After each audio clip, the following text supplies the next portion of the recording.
Ahmedabad cyber crime ખાતે એક ફરિયાદ નોંધાવવામાં આવી હતી. એમાં ફરિયાદની વિગત જોઈએ તો ફરિયાદી છે એમના એક રિલેટિવ છે, એ અને એમના મિત્ર વડોદરા ખાતે દુબઈના પાસપોર્ટ માટે ઇમરજન્સી પાસપોર્ટની ક્વેરી માટે ગયા હતા. ત્યારે તો જે વડોદરા ખાતે જે પકડાયેલા આરોપી છે કિંજલ શાહ, એ પોતે વિઝા અને વર્ક પરમિટનું એક ઓફિસ ચલાવે છે. એટલે એમને જણાવેલું હતું કે દુબઈ કરતાં સારી ઓપોર્ચ્યુનિટી બેંકોકમાં થાઈલેન્ડ કાઢે છે, તો એ હું કરાવી આપીશ આપને.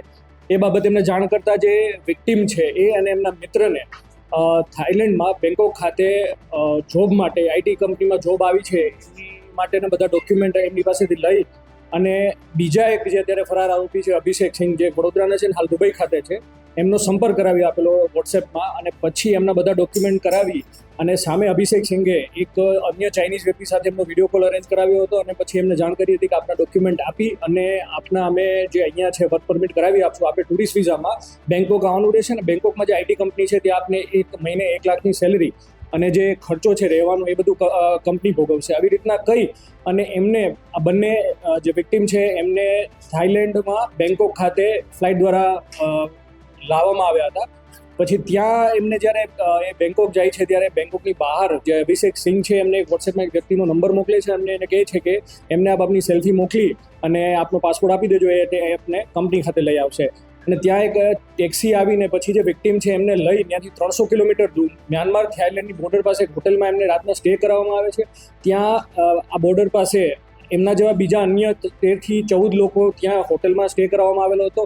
એટલે જે વિક્ટીમ છે એમને શક જતા એમાંથી એક જે વિક્ટીમના ભાઈબંધ છે એ ત્યાંથી ફરાર થઈ જાય છે. અને બાકીના 15 લોકોને પછી સવારે ત્યાંથી જંગલના રસ્તા મારફતે 15 કિલોમીટર ચલાવીને મ્યાનમાર અને થાઈલેન્ડની બોર્ડર ઉપર જે રિવર છે એમને ઇલીગલી ક્રોસ કરાવીને મ્યાનમારમાં કેકે પાર્ક ખાતે આ જે સ્કેમ સેન્ટર ચાલે છે ત્યાં એમને રાખવામાં આવે છે. અને ત્યાં તેમને 33 દિવસ ગોંધી રાખીને એમને 20 દિવસ સાયબર ક્રાઇમ કઈ રીતના કરવું એમની ટ્રેનિંગ આપવા ફોર્સફુલી આપવામાં આવે છે. એમને પછી એક અગ્રીમેન્ટ સાઇન કરાવવામાં આવે છે, જે અગ્રીમેન્ટમાં એને કહેવામાં આવ્યું હતું કે જો આપ આ કોઈ એક્ટિવિટી નહીં કરો જે કંપની દ્વારા કરેલી છે તો આપને 3.5 લાખનો ફાઇન કરવામાં આવશે.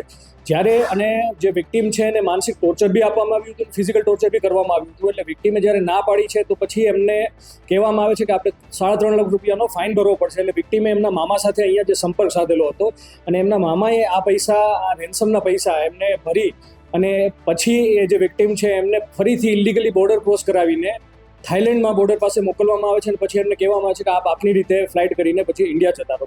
એટલે આ સમગ્ર મામલો જ્યારે વિક્ટીમ અહીંયા આવે છે એટલે એમના મામા દ્વારા અહીંયા કમ્પ્લેન કરવામાં આવે છે, જેમાં કે જે આ વિક્ટીમ છે એને થાઈલેન્ડ ખાતે મોકલવા માટે પ્રેરિત કરવા અને ડોક્યુમેન્ટ કરાવવાવાળા જે કિંજલ શાહ છે એમની ધરપકડ કરવામાં.